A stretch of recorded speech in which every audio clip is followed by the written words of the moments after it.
Hey guys, in this video I'll show you how to book ticket on installment with Tabby Flights. Now, very easy. What you can do, you can come to websites like alternative flights as well, okay? And there is other ones I have seen as well, Travel Wings, there is White Sky Travel, and such websites where you can go ahead and come book a ticket. So let's say you want this one. Okay, you proceed to the next step. As you can see, they have pay later and 4 installments available. If you had seen it right there, so you can pay for it using a Tabby. It's in a partnership.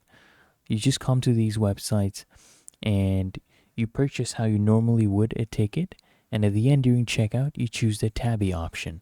Right? Really that easy. If you found this helpful, make sure you smash that like button and subscribe to App Mentor.